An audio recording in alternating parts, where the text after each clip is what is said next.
cloud.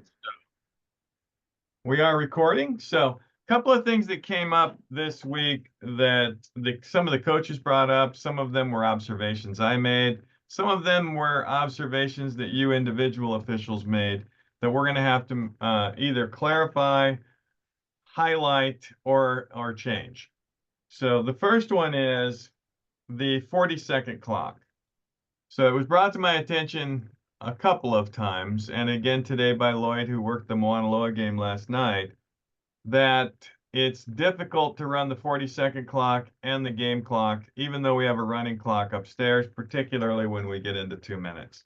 So we are going to move the play clock to the referee in a 3-person and to the back judge in a 4-person. When we have a 4-person mechanic and the back judge raises their hand, we would like the referee to mimic that and to audibly say 10 seconds so that the quarterback can hear it. And then the referee can count off the last 5. But either way, we have to be very diligent on the 40-second clock, and that includes on every play. So we had a report of a situation where one of the team's quarterback was a bit winded. So that team elected to utilize all of the play clock. And in doing so, they put us to the test of a 40-second limit. And apparently we were exceeding that 40-second limit. And we can't do that because we are in a running clock. And it's super important that we establish a rhythm and maintain that rhythm of only 40 seconds on plays. So I'm also going to put a little bit more responsibility on the timers when we have penalties. So if we have a pre-snap penalty, the idea is to continue to keep the clock running because that's a very quick enforcement. But if we have any type of other penalty that requires any amount of time at all, either because the ball's downfield or because there's a discussion, we want the timer to go ahead and shut the clock down and then start it when the referee finishes announcing the penalty. That way we don't burn up a minute or a minute and a half in penalty administration and take time away from the player's game time. So as far as the play clock goes and the game clock, those seem to be the main bullet points that we need to address, other than there's 2 times that I can think of that we have a hard stop. And a hard stop means we stop the clock and we don't start it again until the snap. And I'm talking outside of the 2-minute stuff in the 2nd and 4th periods. And that is when there's a timeout and when we give the 2-minute warning. So there was a question about, does the clock operator stop the clock at 2 minutes, even if there's a live play in progress? The answer to that is no. If the clock ticks from 2 to 1:59 to 1:58, and then the play ends at 1:57, we stop the game clock at 1:57, but that is the time of our 2-minute warning. So does anybody have any questions about game clock, play clock, moving forward with that? And I will send out a document that hopefully clearly outlines what I just stated. Okay, it sounds like we got a handle on that. The one thing relative to timing that I have seen that we're running into trouble in a 40-second transition is after a score. And we shouldn't have a problem after a score moving to PAT because it's the same team on offense. They should be able to get that off in 40 seconds. But going from PAT and doing the student body switch that is required to go from offense to defense sometimes is taking a little bit longer than 40 seconds. So I don't want to get in the habit of just stopping the clock after a PAT, but but I don't want more than 40 seconds to run off the clock either. So I just need the referees to manage that. If it looks like we're going to exceed it, but we're not overly extending the time, just shut the clock down for a period of time until everybody's set, and then you can wind it back up.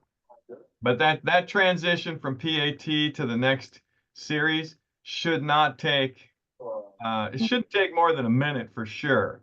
But we certainly would like to try to get them going around that 40-second timeline. Any questions about that? All right. Kyle, I just muted your phone, just so you know. All right. Penalty enforcement. I started, and again, I had mentioned that this is a new sport, new penalty enforcements for all of us, and we did some changes late in the prior to the preseason. So I just want to go over a couple of things. The penalty chart includes a couple of things that are no longer applicable, such as illegal run. So there's no such thing as an illegal run anymore. So don't worry about that if you see it on the penalty chart. We will correct that and get it off the chart eventually. The other thing is spinning. We don't have any problem with spinning anymore as long as they're not flag guarding. So a couple of those things we just don't need to have in there anymore. There is diving for flags. There is diving to catch a ball, either a pass or if a player loses possession, so that is fine. But if a runner is approaching the goal line, they're not allowed to do a dive for the goal line. And we had a situation this week where somebody interpreted it as a dive, but it wasn't a dive. The runner was trying to keep her arms up and flailing a little bit.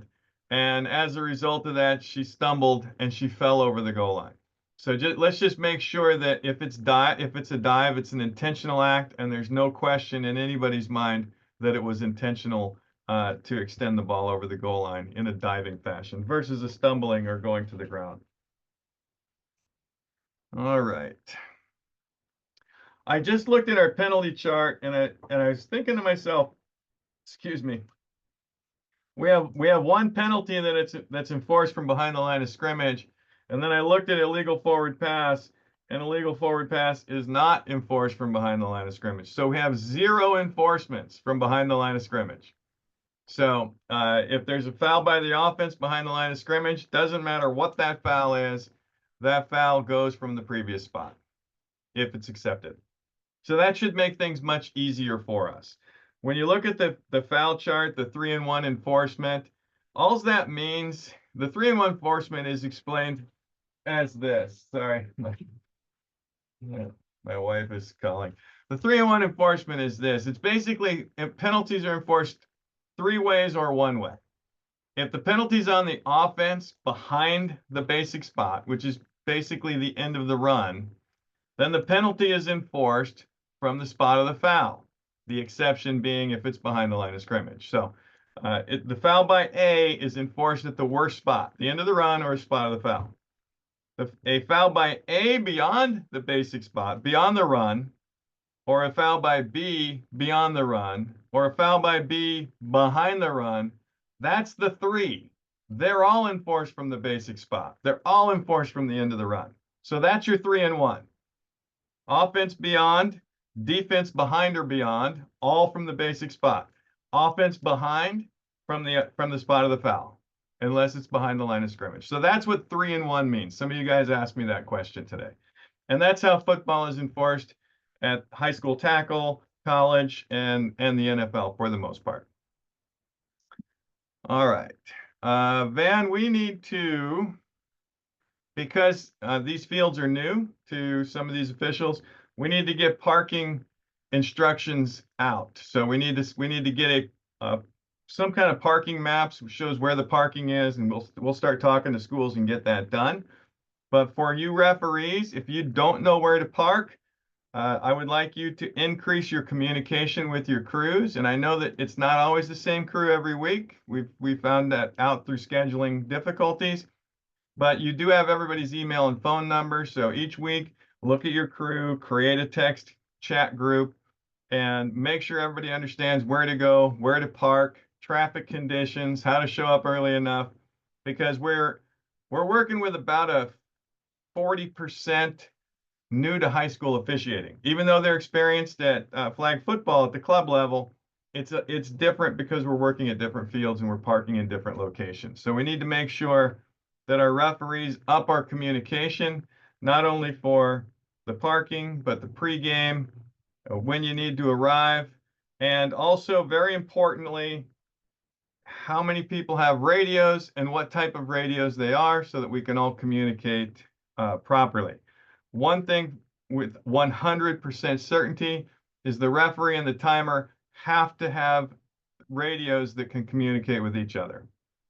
So make sure that we get that going. I will tell you that I'm in the process of negotiating with Midland on a corporate account to try to bring in 100 Midland radios so that we can re-equip everybody so that everybody in high school is using the same radio. But I'm not certain if I will have that accomplished before the start of the regular season. So please do your best to communicate with your radio communication on game days. And Van, I think that's all the highlight points I wanted to make relative to what we've learned over the course of the week and a half. Other than I noticed, and we're all going to have everybody who hasn't worked high school before, or everybody who has worked high school that hasn't upped their game yet, we all have to up our game. So if we go on a field and you don't have your down indicator on your hand, every single position on the field needs to know what down it is on every down, then you're not ready. If you don't have your flag or your whistle or your radio, then you're not ready. So we just need to make sure everybody shows up, they're equipped, they're mentally prepared, and they're ready to communicate clearly with their crewmates on every play. So it's not, we're not taking this lackadaisical at all. We're taking this as a very professional endeavor, and we need to bring our best for these girls who are playing this new high school sport. So that's it that I have on that. If anybody has any questions, please feel free to roll them out. And Van, if you have any thoughts, also please roll them out, maybe particular to some of the scheduling things we're going to talk about later. Your mic's not on though. Matt, pregame. Everyone needs to be there early. So Matt, what are we looking at, Matt? You're looking at half an hour, 45 minutes. Is it up to the referee? How should we be doing that? Well, when we head into the regular season, we're going to be playing weekdays and there's going to be traffic issues. So we all need to consider where we're coming from and where we're going and what the traffic patterns are on those days at those times. And our games are starting at 6, so you can pretty much count on being in some traffic if you're coming from the town area.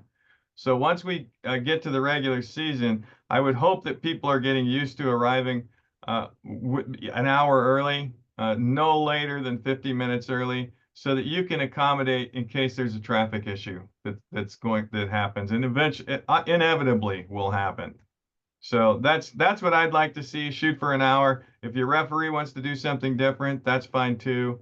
And as far as pregame, if it's going to be challenging for people getting out of work, then there's nothing that would prevent a crew from having a video pregame, knowing that maybe they're going to be a little tight on time on game day. So maybe the day before they can have a pregame discussion and get on video together with each other or a conference call.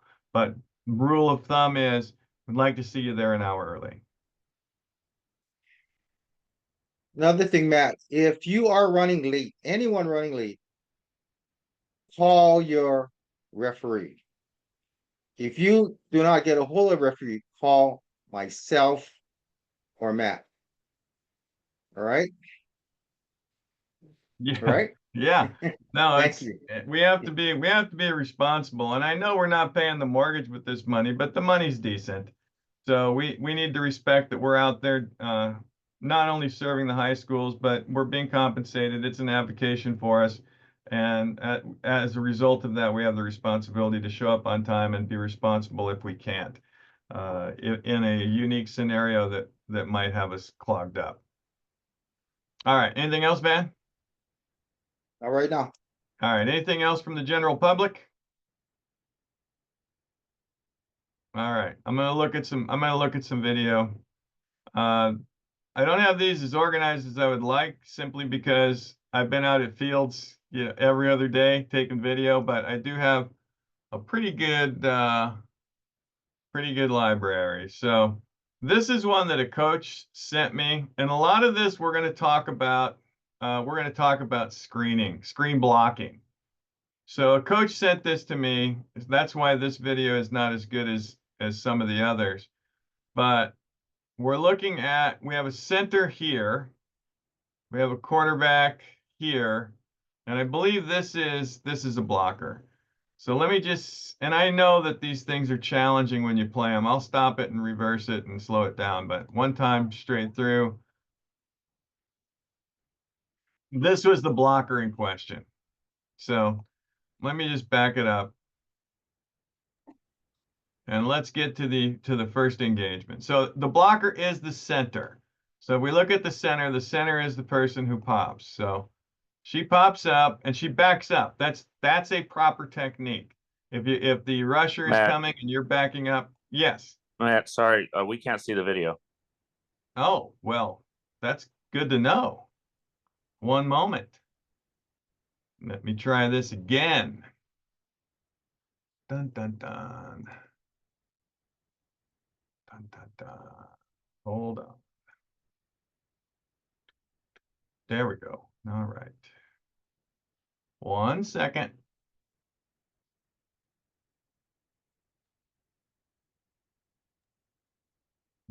Right. Okay, we can. Yeah, we see your screen. You can see something now, right? Yeah. Yep. Thank you for letting me know. Whoever that champion was that jumped in right there. Let me see if I can't get this thing expanded. There we go. Get this thing reduced. Get this expanded, and we're going to start over. So this is the center in question. So I'm going to go ahead and go back from the beginning. I know this is choppy on your end. When I slow it down, I'll explain it. But here's the play in question. I don't know how clear that came through, but does anybody have any comments about that action? Okay, here we go. So as I was saying, the center pops and starts to reverse. That's exactly what they're supposed to do. But what you notice right here, I'm not sure how clear this is, but we have an extended arm. That may just be part of her backing up motion. So I don't have an issue with that, especially since the blocker's not in reach. But as you can see, when the blocker approaches, those arms extend again right there. And then she brings them down and those arms extend again. That is illegal blocking. So the coach sent this in to me, says is that legal? So what the blockers are allowed to do is be in a vertical position. Their obstruction space is the space accompanied by their vertical position. And their vertical position cannot be expanded by extending the arms to the front or the side. So in this case, she's not done it only once, she's done it twice. She may have even contacted that rusher. So even though her technique of backing up is fine, that extension of the arms is not. So that's it. That's illegal blocking, illegal screening, same thing. All right. Let me just go through a couple of plays here. And I didn't label these, so we're going to figure out what I'm talking about here together.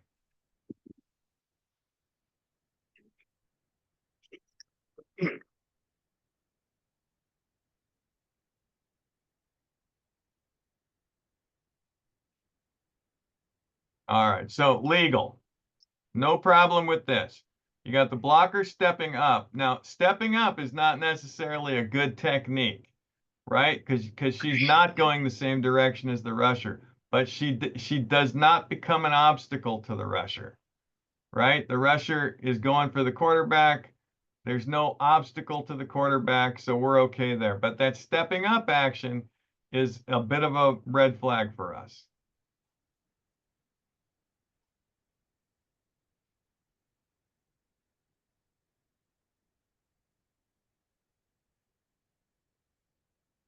All right.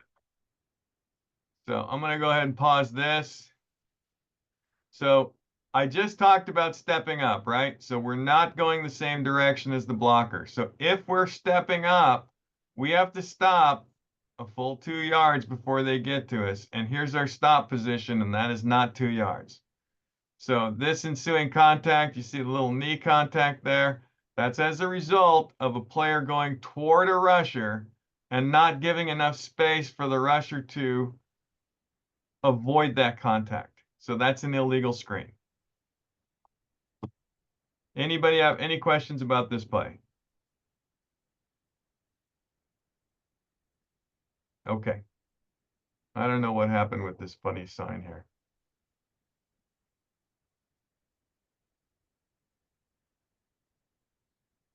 I'm not sure why I have that little sign here, but let's talk about this one. So again, here's a step up action. So a little bit of a red flag. The rusher's heading to the outside, so she's not an obstacle. Don't have an issue with this yet.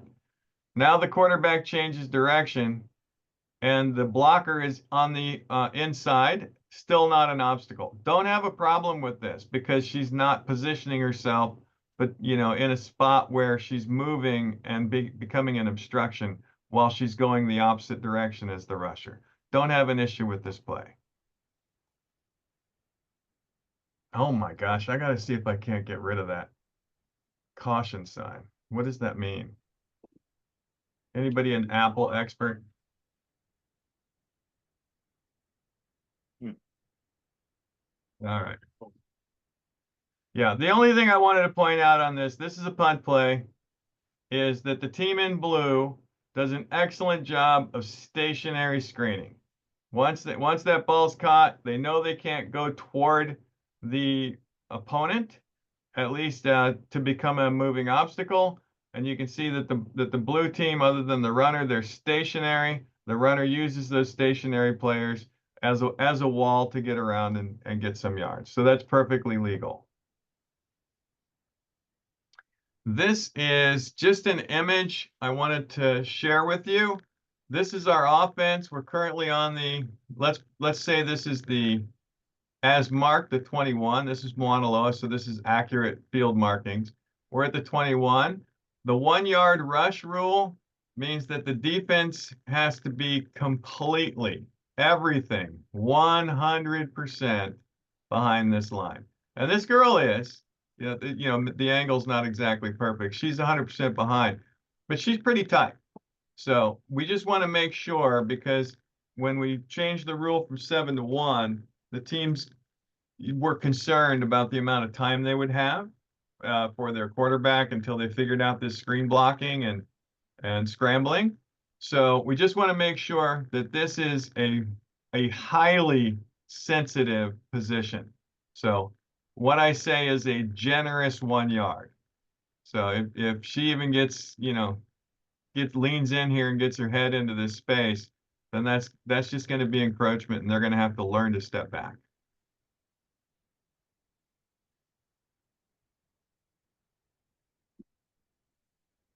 All right. I believe this is another screen type play. Yeah, that's a foul. So let's go back here. So the blocker, but you can see that the rusher is moving in this direction and moving to the right side of this blocker. So she's coming out here. And this blocker starts to go this way. That is not same direction. So if this blocker becomes an obstacle without stopping 2 yards prior, then it's going to be an illegal screen. And that's exactly what happens here. So the rusher's trying to get the corner, the blocker moving at a different angle, cuts right into her. That's a foul for illegal screening. If anybody has any thoughts or questions about any of these, just jump right in.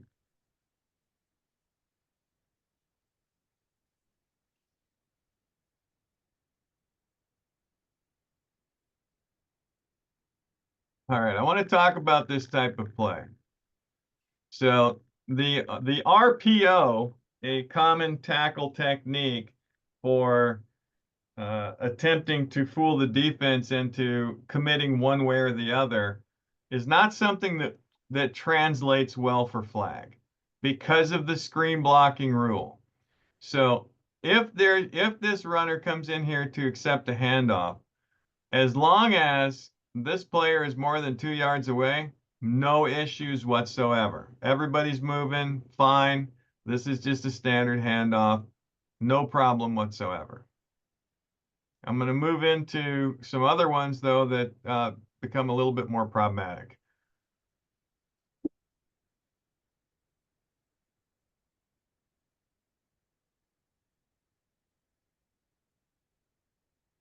That's fine.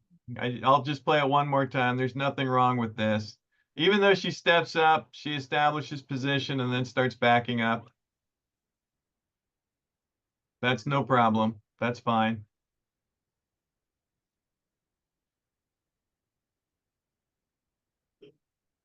Matt, Yeah, question. yeah. If she stuck her arm out to kind of grab the defender, what is that? You cannot increase your vertical position. So if you extend your arms forward or you extend your arms to the side, and that creates an obstacle for the defender, then that's illegal screening.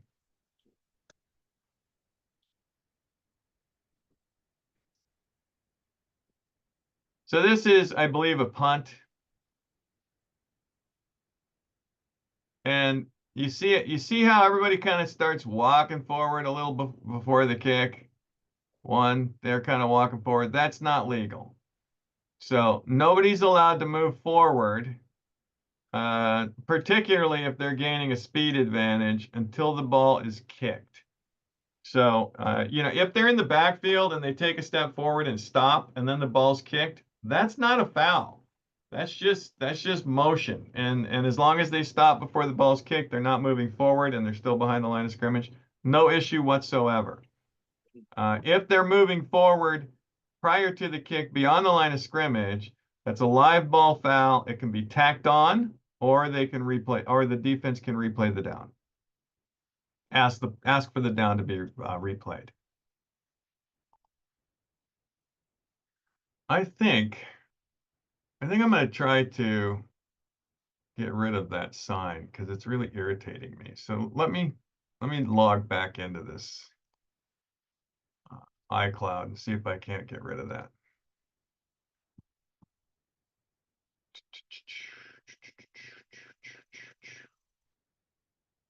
Dun, dun, dun. Was it this one? Let's see. Well, I got rid of it. Let's see.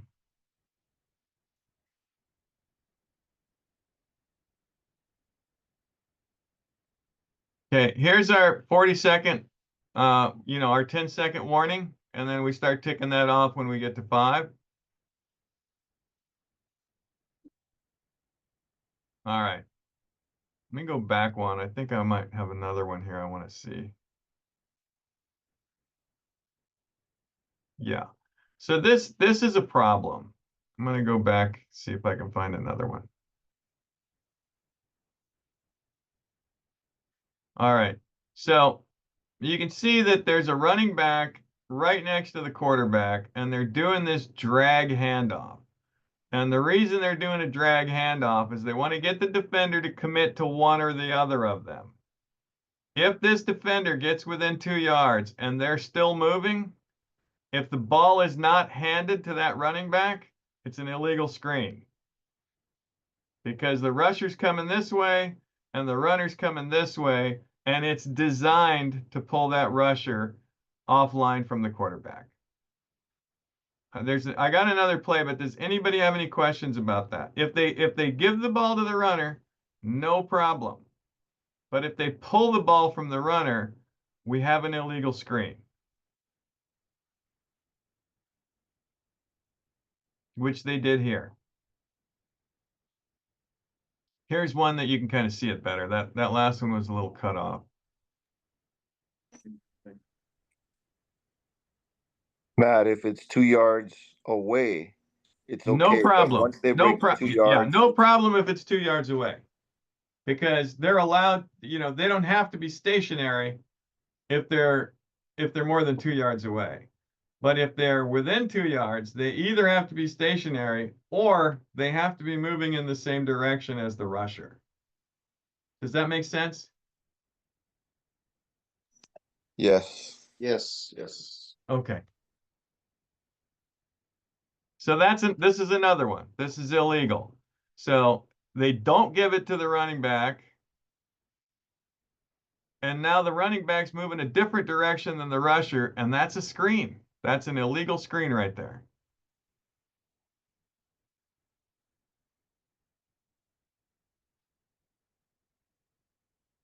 And it's not something that I really thought about until I watched this game and one game before it. And it started to become clear to me exactly what they were accomplishing here. And they're taking the rusher out of the game, and then they're peeling off the fake running back, and then you have an extra receiver. So they're turning it into a 7-on-6 with this move, which is not fair.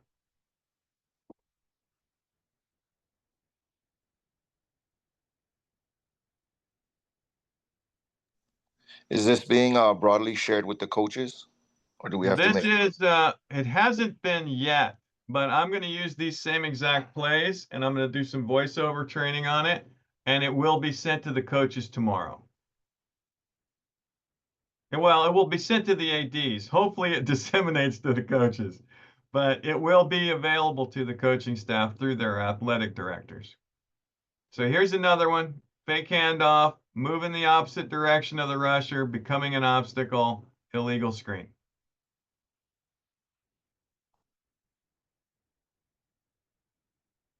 And to answer anybody's question about is this information being provided to the coaches, everything I go over with you guys, I share with the coaches. So when I talk about the 40-second clock, when I talk about how the game clock's going to work, all of that is shared with the athletic directors, and it's supposed to be disseminated down.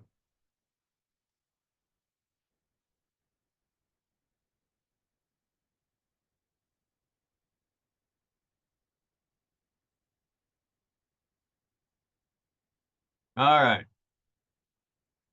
This one's on the defense, I think.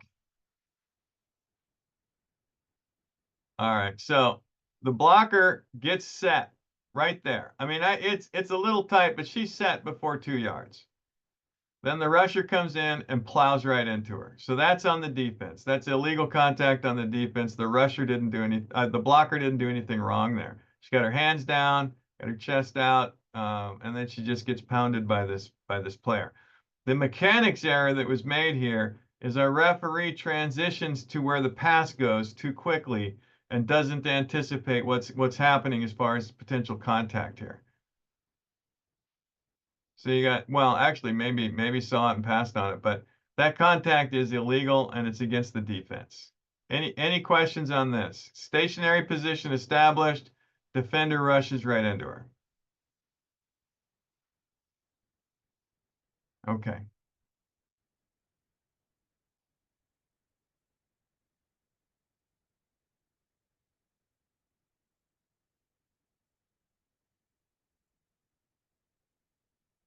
This one was fine. So even though she's moving up, which makes her suspect, she scoots out of the way. See that? She does not become an obstacle. She's moving up and scoots out of the way. So there's nothing that this player has to do to change direction to get to the quarterback. Hey Matt, this is Stacy. Hey, on that particular play, would that be considered on the line judge or the back judge or what? The line judge on the line This gonna be is making all that going to call, be correct? referee. This is going to be referee all the way. Okay. Yeah, and the referee's going to have the best angle because he or she is going to be looking in this direction, and that you can see the lateral movement way better from in back of it than you can from the sideline. And also the direction of the rusher. You got it. We also want our wing officials, making sure that there's no hanky-panky going on in the secondary. All right, Yes, sir. see here. See, we got players going for flags right here. This is legal. She's got here. I worry a little bit about this leg getting in front. Sometimes I don't know that we're good enough to get this, but we're not. If the runner is moving in a straight line, which the runner is here, the defense is not supposed to become a physical obstacle to that straight line. They're supposed to grab flags. So to me, I'd be happy with a call here of illegal contact against the runner. But this is a very difficult call to get because it happens in just a split second. That leg just shoots in front, as she reaches for the flag, and basically it becomes a high leg trip. Tough to get though. I know that's going to be a difficult one for us.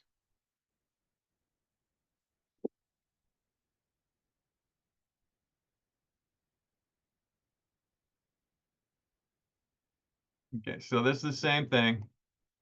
She moves up, making her suspect because she's moving the opposite other direction, but the rusher does not have to change course. She gets an arm out to get a feel, but she doesn't have to change course, and she has a straight line to the passer.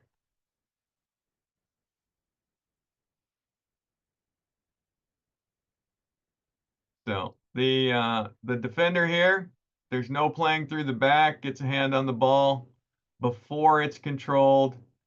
So that's a good no call. And the contact after that is incidental on the arms because it was an attempt to knock the ball away. So that's legal there, that action.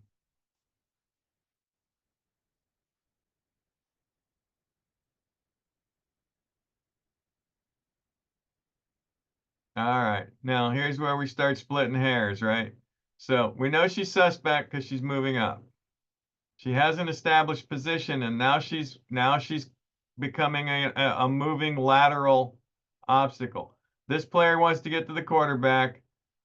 The blocker goes to the left and then slides to the right. That's a moving obstacle in an opposite direction, and the rusher has to go around that. This one's a little bit technical, but that's still illegal screening.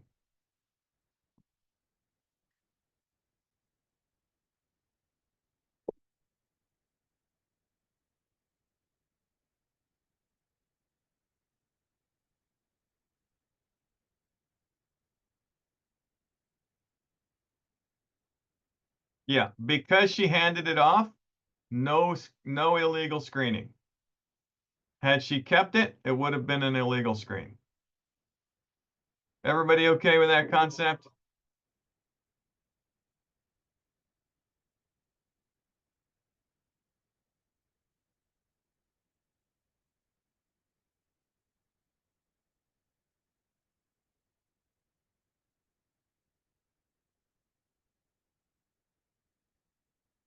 I like to watch how this girl runs too.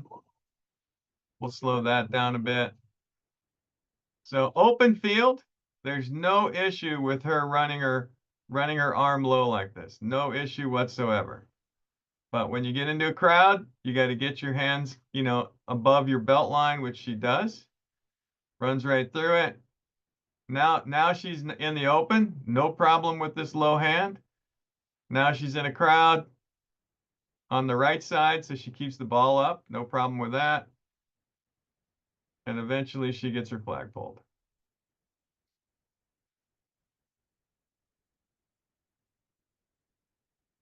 That's 10 right there, 10 seconds.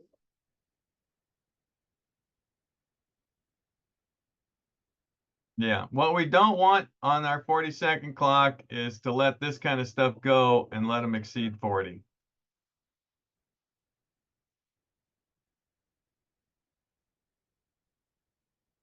Okay, so here's our situation. It's a fake to the running back. 2 yards off, no problem. Right? Because the defender's not close enough for this to be a screen. So no problem.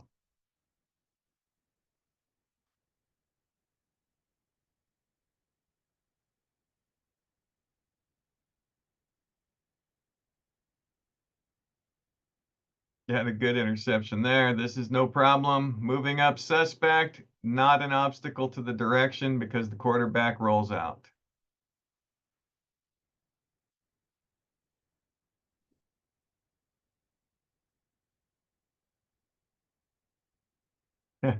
That was a handoff. I think we might have had a little bit of a jump here.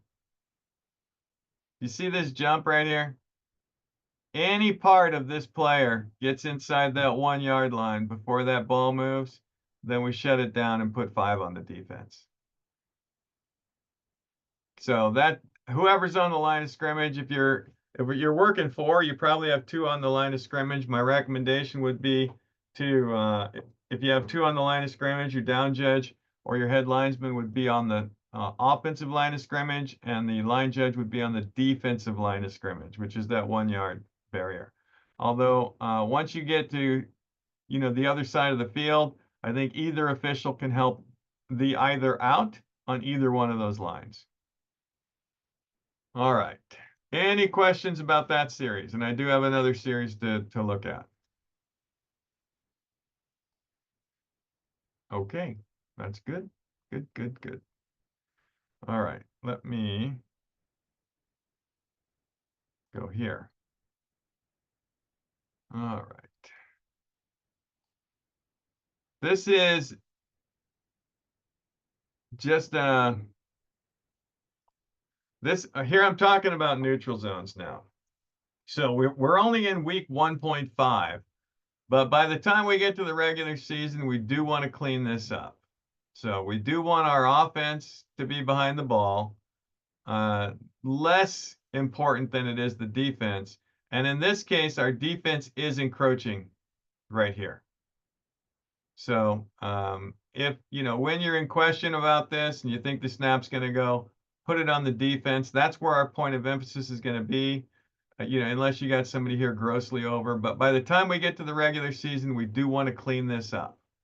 And this will be conveyed to the coaches. We do want to get our offensive players legally lined up as well. But our focus so far has been on this player who is currently encroaching. We've got a pretty well marked field. The ball's here, and she's into the backside of this line. So she needs to move back or lose the 5 yards. All right.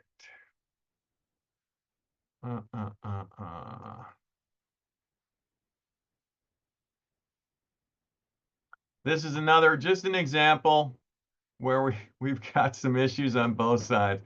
This player is barely far enough back, but we do want to clean up the offensive line once we get in. And these images will be shared with the coaches as well. Okay.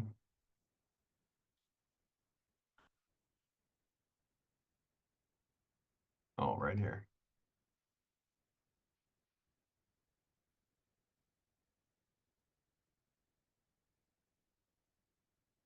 All right.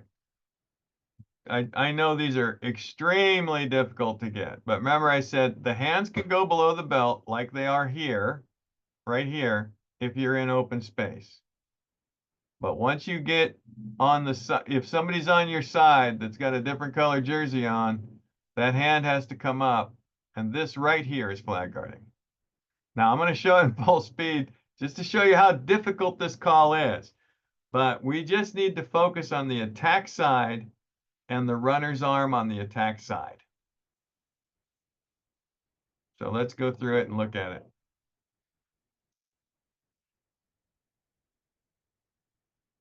You can see how quick it is, but she did it twice.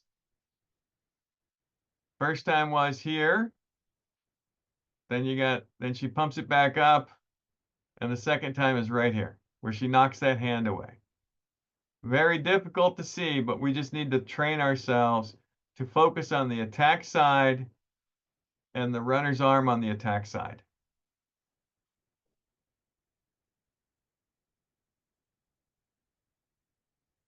And that's a standard 3-and-1 enforcement. So flag guarding, somebody help me out. 10 yards? Somebody's going to help me out. Flag guarding, 10 yards. Yeah, it's number 1 on the list. So if we're snapping here, let's call this the 38.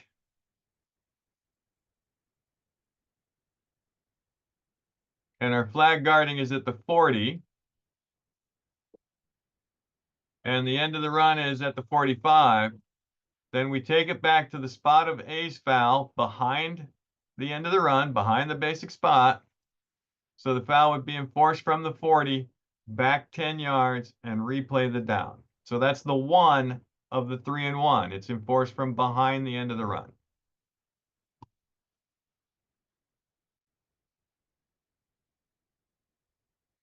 This is This is a play we're just going to have to use our gut.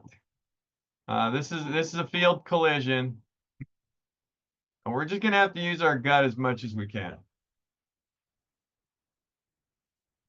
So the rule is if the runner is moving in a straight line, then the defense, unless they're in a set position 2 yards before you get there, which they're not, they're moving forward, then the defense has to avoid that collision by pulling from the side.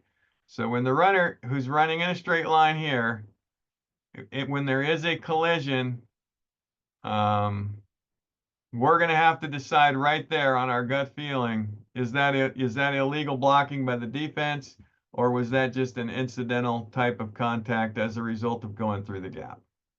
And I can't give you the answer on this because I only have one view from this, but my gut feeling tells me that's illegal contact or illegal blocking by the defense. If the offensive player cuts into the defender, then you've got illegal contact by your offensive player. If the defender is in a stationary or moving away position, that's going to be a challenging one.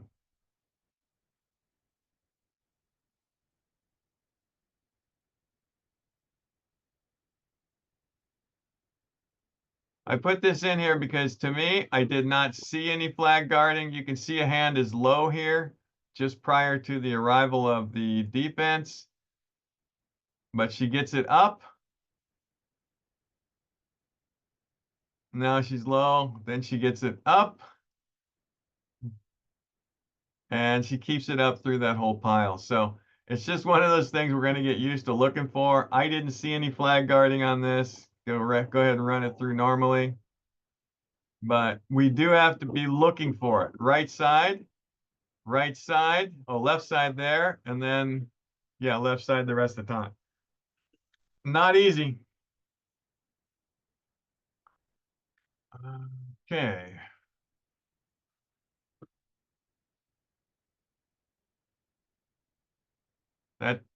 That would be an illegal screen if the ball wasn't gone. So this is where we have to kind of use our football sense. We got a play action here. There's no defenders. There's no problem with that. The defender, however, has a different angle to create a block than the rusher, but the ball's gone. So there's no foul because the ball's already gone, and there's no ensuing contact. So we do have to pay attention to timing on these as well. So we want to make sure that the quarterback still has the ball if we're going to call an illegal screen block.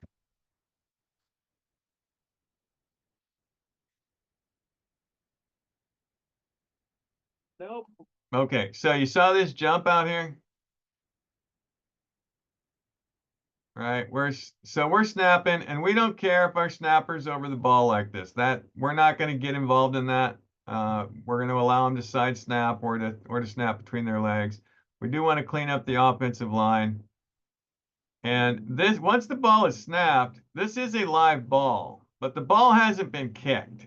So even though this player goes forward, she retreats.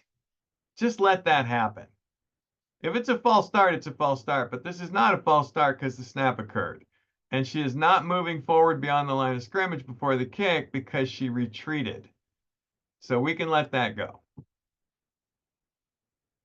Just a way to keep the game moving so we're not jumping in and, wasting time and doing things like that. Besides that, it is a live ball, and they have to be moving forward beyond the line before the kick, and because she retreated, she's not. All right. This one is encroachment on team B. See the little early lean there? She's okay here, but she starts falling out of her stance, and she's in.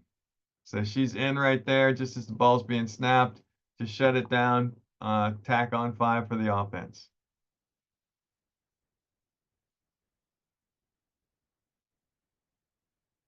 This is a defensive hold. So trying to go for the flag, but can't get it. So grabs the short, pulls her down. So that's a tack on 10. Hey, Sean, that's a whole tack on. I don't know if you guys can hear the audio, but that's me throwing my voice flag. Ten. Yeah, Sean, that's a contact, so it's 10. We're Yeah, gonna go beyond the line to gain. yeah. All contact fouls are 10. Anybody have any questions about this?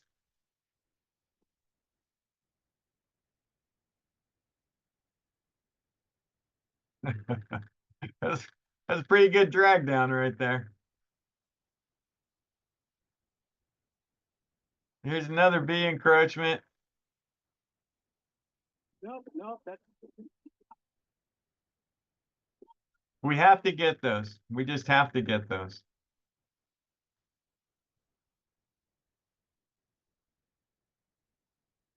This is a correct no call. There's no pass interference. All this contact is incidental as both players have eyes on the football. There is a collision. They both go down, but we got no issues with that. They're both eyes on the football. They get there, they go up at the same time. There's a collision, ball falls down. We're clean on that.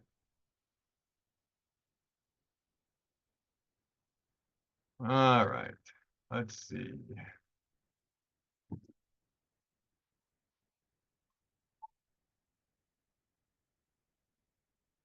Anybody want to jump in on what this is?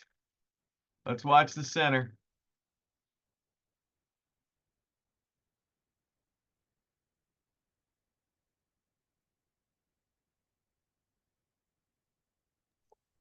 Screening. Yeah, Illegal it's screening. illegal, right?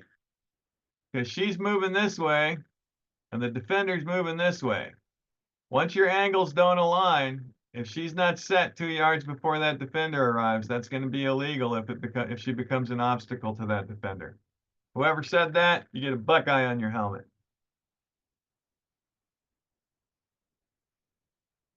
Another example.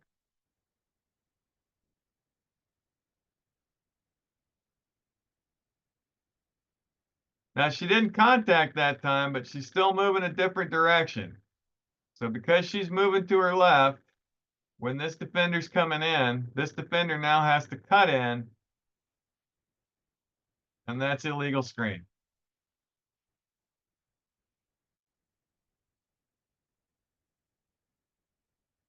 This one's legal.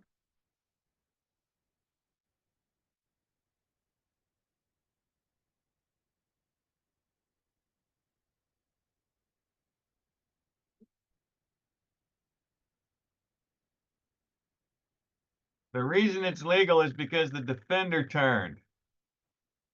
So the offensive player comes back and gets into a set position, and then the defender goes this way on her own.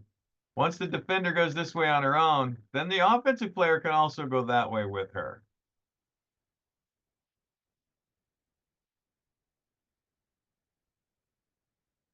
And no, that's a subtle difference, but they're both going the same way here. Now, if the defender gets the corner, then the blocker has to stop. But if the defender doesn't get the corner, this is still legal because they're both going the same direction.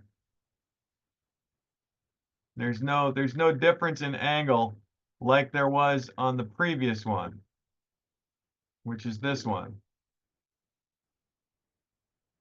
Let me go back. So this one is the defender wants to come in and the offensive blocker is going left right, while the defender's trying to come in forward. More obvious on this earlier one.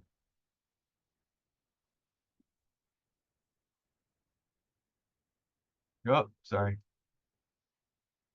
More obvious on this one, where she clearly is moving to the side to block the path. Why the defender, she's clearly moving this way, a little bit of a leg extension, why the defender's coming in this way. So subtle differences, but differences nonetheless.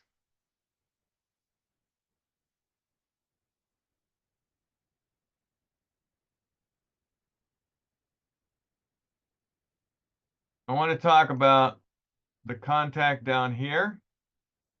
So you can see the ball's in the air here. This receiver eyes on the ball. So still thinking she has a chance. This defender, eyes on the ball. This defender is the one that intercepts it. So since they're all eyes on the ball and they're all trying to get to the same spot, this collision is incidental. This is not a block. It's not intentional. They're all in the same area going to try to accomplish the same thing. So even though that's forceful contact, it's incidental because they're all trying to accomplish the same thing. It's just a weird one because it's away from the actual spot of the interception.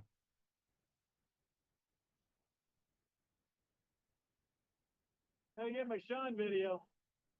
Looking at screens here. Yeah, so based on our earlier conversation, defenders within 2 yards, and we have a moving screen, right?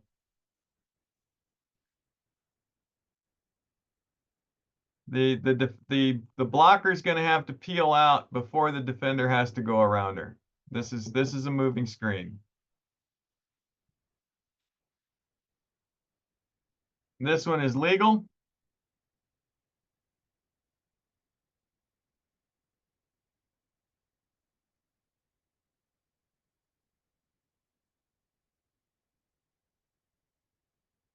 Because she's clear long before, right? So it's basically the same thing, but she clears the path before the defender gets within 2 yards. That makes it legal.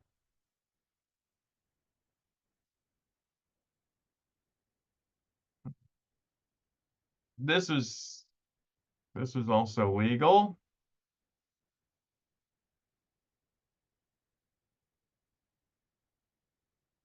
So this was legal, and also the decoy running back was legal. This player did a real nice job just doing a backup. No problem there. This is an unusual play. You don't see this very often. Ruled a simultaneous catch. So they gave it to the offense, right? The ruling on simultaneous catch is give it to the offense at the spot of the catch.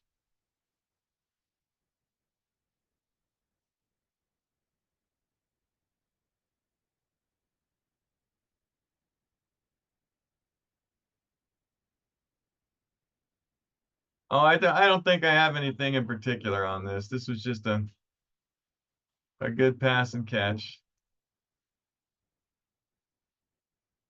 All right. Here's another collision play where we're just going to have to make a decision one way or the other. So here's your look. Running back is kind of trying to get to the outside. The defender really doesn't know what to do. I think I'd probably let that go, but we're all going to have to decide what we do with this in the field of play, and it's going to be what you feel it is. If you feel like the offensive player laid into her a little too hard, and put it on the offense. If you thought that the defensive player could have clearly gone for the flag and not obstructed the path, then put it on the defense. But these are all going to be judgment calls, and we're going to go with whatever you decide at the time. This, I think, looks a little bit more like offense because there is a pretty good shove there at the end, but we're all going to have to make that decision on our own when we're out there.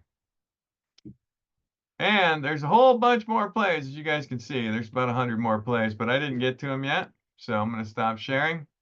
Anybody have any thoughts, any questions about those things that we went over? And I tried to really focus on the screen blocking because that seems to be a point of contention that we need to clear up amongst the officials and the coaching staffs. It's quiet out there. Okay. All right. Well, that's it as far as what we learned in 1.5 weeks and what I wanted to cover with the video. So now really what we just want to do is we want to go over some of the scheduling issues. Looks like we don't have as many people here as I would have liked to locally to do that. We'll put the message out anyway because this video is being recorded and then we'll post it. and then we'll move on from there. So anybody who doesn't want to participate in Oahu's scheduling, you're welcome to take off. If you have any last minute questions, let me know. You're welcome to stay if you want to. Van, anything? Yeah, if we can get into the scheduling, that would be great. Yeah. Okay.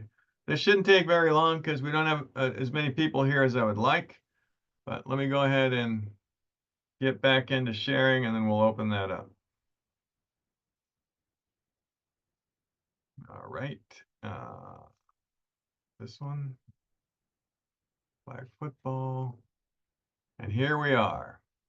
So you guys will notice on our weekly schedule tab down here that everything that is gray means that I've already transferred these games to the pay chart.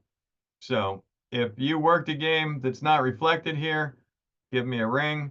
I would like to remind you that although I try to be very accurate on this, occasionally I might put something in a wrong spot. And if you know which games you worked and you know what the count is, then please let me know so that we can get it corrected. But the weekly schedule, everything that's in gray has been recorded on the pay sheet. And everything that below that are games still yet to come.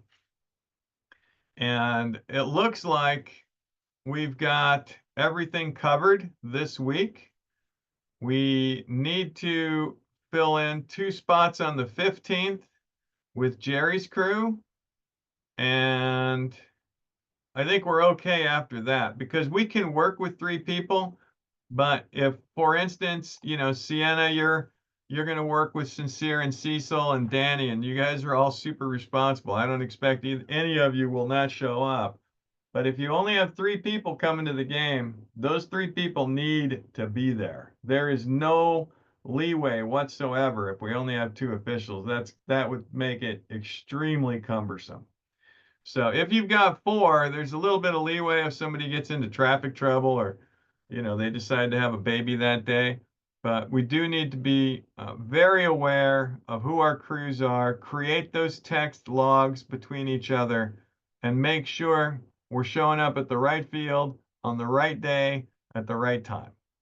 And, Sean's crew being right here for Roosevelt on the 15th at 9 a.m. Based on our earlier conversation, we would like to see people show up at 8 a.m., especially new timers, because you need to go up to the booth. You need to familiarize yourself with the operation of the clock and test it, learn how to start it, learn how to stop it, read the timing rules, discuss your timing rules with your fellow crewmates so that we are ready to go. If you have four officials, then discuss your 40-second clock mechanics and discuss with your timer if the clock's going to need to be shut down momentarily due to some type of enforcement or injury. Or team timeout, for that matter. We are severely delinquent here on Jerry's crew, so we need at least 1 more field official and a timer for that second round. If we don't get anybody, people from the first crew are able to fill in because we're used to working 4 hours at a time if we've done JPS, or for the club guys that have done 17 games in a row of flag. But we prefer to, bring as many people in to get the reps they need to get to prepare for the regular season as we can, and also to get our timers trained. When we get into Nanakuli, and we've got this group here, yeah, I talked to Josh. He says, yeah, I'd like to learn how to time, but that doesn't mean he has to time the whole game. If somebody else has a timing game later on in the season and they want to get some reps at it, then by all means, before the game, get there a little bit earlier. Both of you go up there and you can switch at halftime. So you have the flexibility to do that on your crews. Same thing with Sienna. I think Sienna said she wanted to swap with Danny maybe at halftime to do some of that clock work.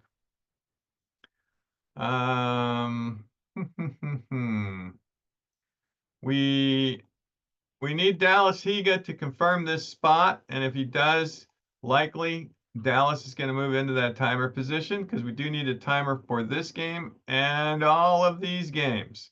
So if we only have 4, one of us has to move to timer. And in this game, Sean's game, Sean, you need another person on the field. You need a timer. We need a Lika to confirm, and we need a timer. That's March 22nd, right? I'll be there for all these games.